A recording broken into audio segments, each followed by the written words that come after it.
Sotelma Malitel vous donne l'heure. Il est 7 heures. Le sport, les infos, la musique, l'actualité, le tout amusé et servi à chaud pour vous sur Radio Clédou.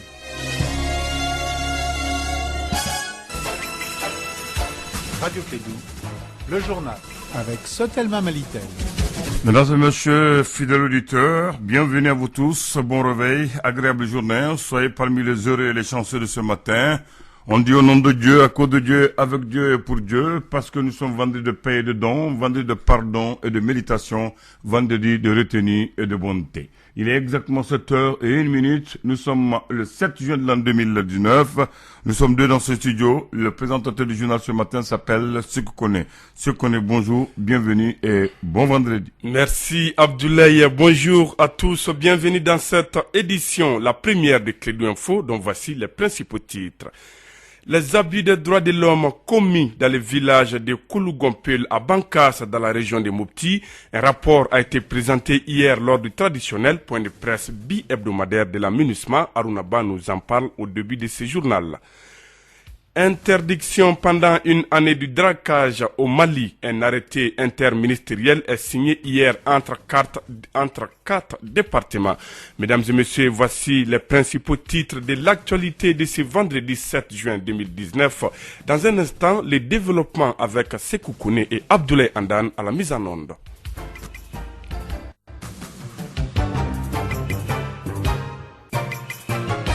Une fois de plus, bonjour et bienvenue dans cette édition. Publication du rapport sur les abus des droits de l'homme commis dans le village de Koulougompel à Bankas dans la région de Mopti. Le contenu du document a été communiqué ce jeudi lors du traditionnel point de presse bi-hebdomadaire de la MINUSMA. Dans ces rapports sont détaillés les faits, les abus des droits de l'homme, les mesures prises par les autorités maliennes, entre autres. Arunaba nous en parle. On se rappelle, le 1er janvier 2019, le village de Koulougompel dans la commune de Koulongo-Abé a été ciblé par une attaque. 39 civils ont perdu la vie lors de l'incident. On revient sur les points essentiels des faits avec les responsables de la division des droits de l'homme et de la protection de la MINUSMA, Guillaume Nguefa. Le 1er janvier, à la fin de la prière du matin, soit aux environs de 5h30, 5h50, un groupe d'au moins d'une centaine d'individus armés, identifiés par plusieurs témoins oculaires comme étant des chasseurs traditionnels d'Ozo, qui étaient accompagnés d'individus en tenue civile, dont certains ont été reconnus comme venant des villages envoisinants. Et c'est ce groupe qui a conduit cette attaque meurtrière dans le village de Koulougompel. L'attaque s'est distinguée par son caractère planifié, organisé et coordonné. Elle a été exécutée, et ça c'est le résultat de nos experts en balistique, elle a été exécutée par des armes diverses, des fusils de chasse traditionnels, des armes à feu automatique, des machettes et des couteaux. Il faut dire que ces assaillants étaient arrivés au village à pied, et ils ont d'abord commencé à encercler le village Koulougompel, donc la partie Peul, et puis se sont dispersés en deux groupes pour conduire l'attaque. Et dans leur avancée, ils ont systématiquement ouvert le feu sur des hommes appartenant à la communauté Peul. Les rapports révèlent notamment des cas de violation des droits humains avec, entre autres, 80% des bâtiments du village brûlés en plus des meurtres. Guillaume Nguefa. Il faut dire que d'abord le groupe d'assaillants a commencé à faire sortir les femmes se trouvant dans la case de la troisième femme de l'époux du chef du village. Ils ont tiré sur 8 personnes qui s'étaient réfugiées dans la case principale du chef et l'ont incendiée. Les assaillants ont aussi visé les habitations. Ils ont incendié 173 cases et 59 des 61 greniers du village. Ensuite, ils auraient volé du bétail et quelques biens. Les autorités maliennes, de leur côté, ont entrepris des actions judiciaires selon les rapports.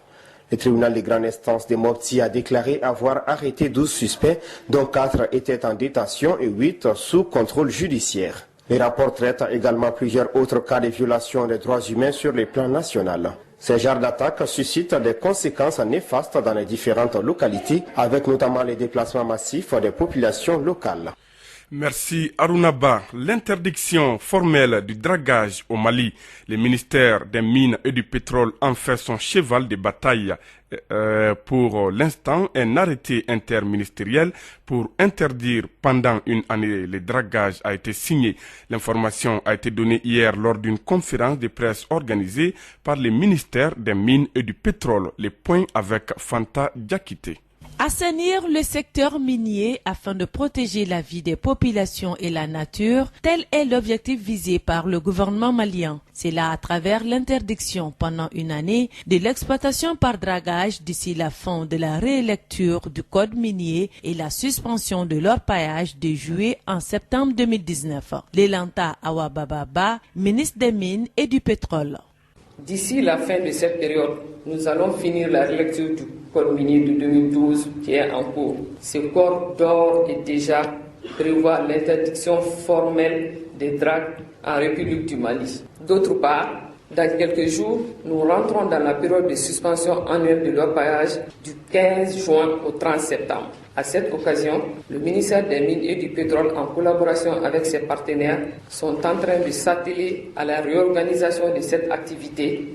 Ainsi, cette exploitation par dragage est très néfaste et touche surtout certains cours d'eau au Mali, notamment le fleuve Niger, le Bakoui et le Falémé. Depuis 2017, nous nous sommes rendus compte du danger que ces activités occasionnent au niveau de nos cours d'eau. D'ailleurs, depuis cette date, aucun titre minier ou permis n'a été délivré par nos services techniques. Malgré tout, les dragues dénombrent par centaines sur les fleuves Niger et Sénégal au Mali. Ce qu'on ignore, nous partageons ces cours d'eau avec des pays voisins.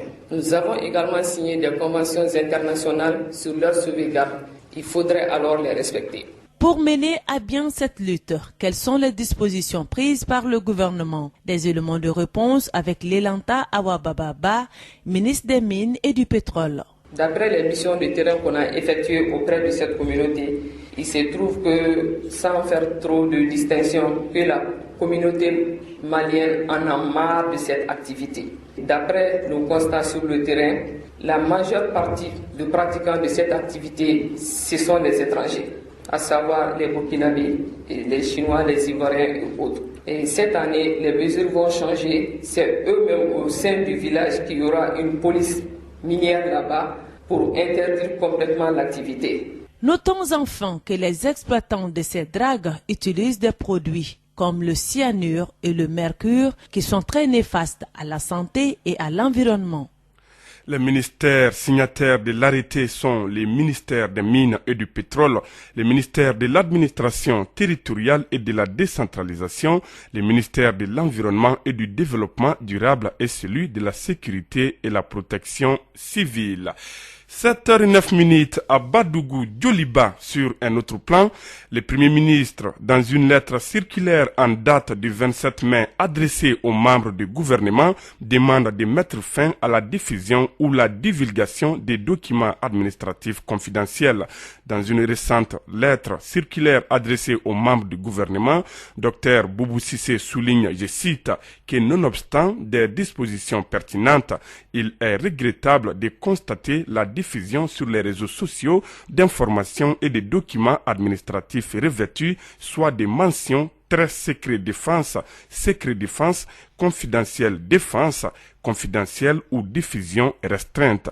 Pour mettre fin à cette pratique répréhensible qui porte atteinte aux intérêts essentiels de l'État et de la société, le Premier ministre instruit au ministre de réorganiser les circuits de traitement des documents et informations protégés de manière à faciliter l'identification des responsabilités en cas de diffusion ou de divulgation de ceci, de contrôler l'usage des téléphones portables personnels et autres équipements de photographie pendant les heures de travail et dans les dispositifs de traitement des documents protégés.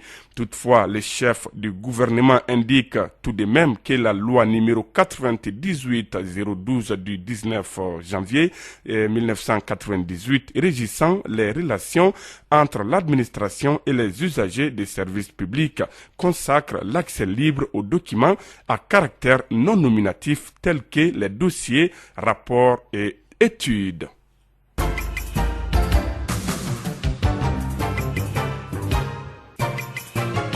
Clédou Info, première édition, la crise sécuritaire au Mali.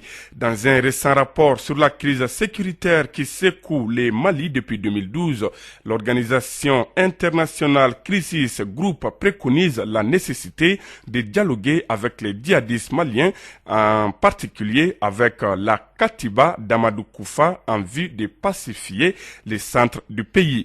Interrogé par nos confrères de Radio France Internationale sur cette piste de solutions, le ministre de l'administration territoriale et de la décentralisation, Boubacar Al-Faba, s'est montré engagé dans la réflexion pour entamer ce dialogue afin d'accélérer le processus du retour de l'administration dans les régions du centre du pays et d'affirmer que le dialogue avait été entamé au niveau des chefferies traditionnelles de la région de Mopti qui avaient pris langue avec des acteurs extrémistes et qu'il faille les formaliser et leur donner les contenus souhaitables. La direction urbaine du bon ordre et de la protection de l'environnement du BOP de la mairie du district de Bamako se donne comme mission l'application correcte de la réglementation en matière d'assainissement dans la ville de Bamako. Hier, le personnel de cette structure a été doté de nouvelles tenues de travail. La cérémonie s'est tenue hier jeudi à la mairie du district de Bamako. Écoutons Adama Koulibaly, directeur général de la DUBOP au micro d'Étienne Nyari. Elle a changé d'appellation suite à l'arrêté numéro 2019-012 MDB du 4 avril 2019 portant création et organisation des services de la mairie du district de Bamako. La DUBOP compose 4 divisions, 5 sections et des antennes communales. L'effectif du personnel est de 138 agents actuellement. Les missions de la DUBOP sont entre autres l'application correcte de la réglementation en matière d'assainissement, entre parenthèses, lutte contre les eaux usées, les dépôts anarchiques d'ordures, contrôle des denrées alimentaires, l'insalubrité générale, bref, la mobilité urbaine. Dans ça, il y a la lutte contre les stationnements interdits et les arrêts gênants. Aussi, il y a aussi la lutte contre les installations anarchiques sur le domaine public. Il y a aussi la divulgation des animaux. Dans le cadre de la protection de l'environnement, donc, nous sensibilisons aussi la population. Adama Koulibaly, directeur général de la DUBOP au micro d'Étienne Nyari. C'est sur cet entretien que se referme cette édition alors qu'il est 7 heures passées de 13 minutes. Merci à vous de l'avoir suivi. Présentation Sekou Kouné. La mise en onde est assurée d'Abdoulaye Andanditei. Dans un instant, votre chronique électe avec Bakary Sissé.